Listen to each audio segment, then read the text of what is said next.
ठाकुर जी वामन बनकर आए राजा बलि के यहाँ पर, और राजा बलि इंद्र बनने के लिए यज्ञ कर रहा था। और जब यज्ञ कर रहा था तो खूब लुटा रहा था। भगवान पहुंचे, वामन भगवान ने कही भैया राजा बलि हम भी याचक बनकर आए। राजा बलि ने कहा मांगिए मांगिए क्या चाहिए। तो वामन भगवान धीरे से कहे केवल 3 पग पृथ्वी। अच्छा 3 पग पृथ्वी का संकल्प पढ़ा। जैसे ही संकल्प पढ़ा जा रहा था तो शुक्राचार्य जी जो दैत्यों के गुरु, उन्होंने कहा इतना संतोषी ब्राह्मण कौन आ गया, ये तो केवल 3 पग पृथ्वी मांगा। जब शुक्राचार्य जी ने नेत्र बंद करके देखा तब समझ गए अच्छा ये तो जगत को छलने वाले छलिया आए गए हमारे यहाँ पे।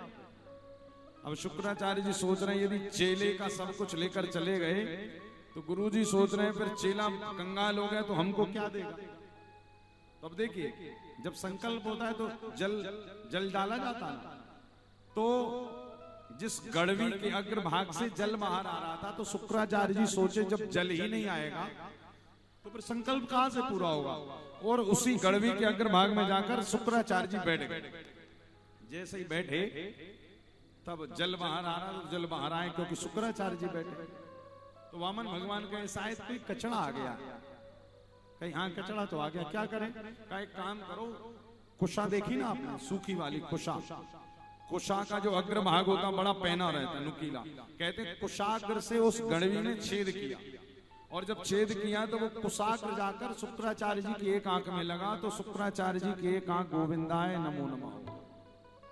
इसी कारण कहते हैं जब कोई कहीं पर दान इत्यादि कर रहा है तो आप मना मत करिए, देने दीजिए।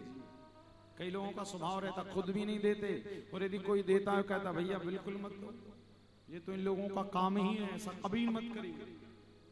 क्योंकि जो इस कृत्य को करता है शास्त्र कह रहे हैं भगवान की नजर में वो शुक्राचार्य है। आज राजा बलि ने संकल्प पढ़ा और भगवान वामन से विराट बन गए। सहस्राक्षात् सहस्त्रपात् शभूमिगुं स्मृत्वा त्रिष्ठादशांगोलम।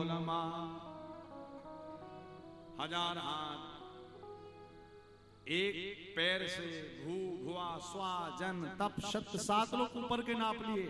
एक पैर रखा तो सुतल वितल रसातल तलातल पाताल तक पहुंचा दिया।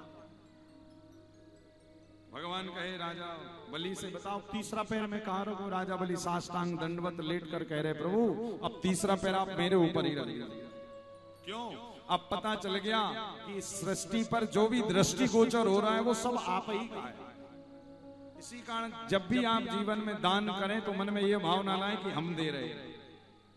अरे उनका ही है, उन्होंने तुम्हें दिया है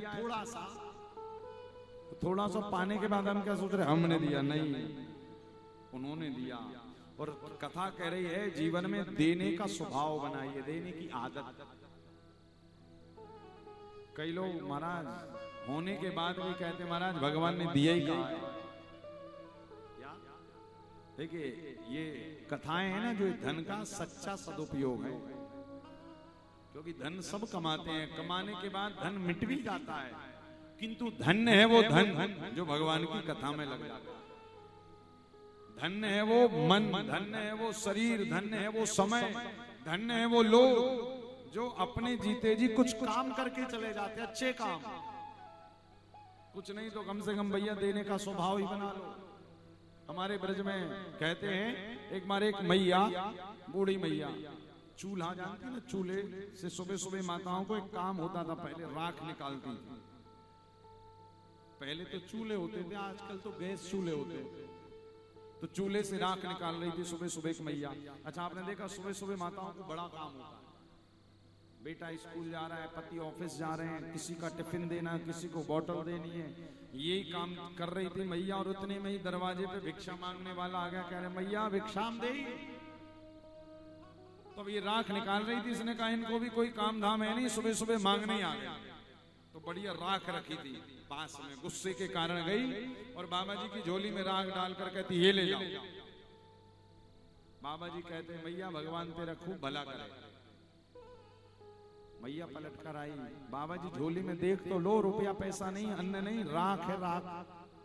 बाबा जी कहे जानता हूं राख है, तो फिर आशीर्वाद क्यों दे रहे हो?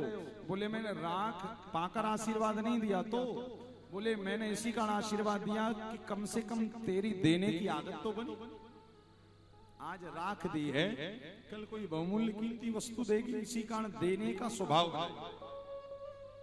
आज भगवान वामन ने राजा बलि के ऊपर कृपा की है, भगवान ने पाताल का राजा बना दिया। लक्ष्मी जी लेने के लिए आई और वामन भगवान को लेकर चली गई। प्रभु चलो, क्यों?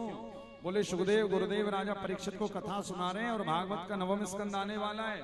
आप यदि यहाँ पर राजा बलि के द्वारपाल बनकर खड़े रहोगे तो राम बनकर कौन आएगा? भगवान कहे बिल्कुल सही बात, चलो जल्दी। भगवान पहुंचे, साकेत गए और रूप बदला, और रूप बदला, जब तक रूप बदला तब तक भागवत का नवम स्कंद आ गया। और नवम स्कंद में किसकी चर्चा आई? अरे नौमी तिथि, वो समय की बेला,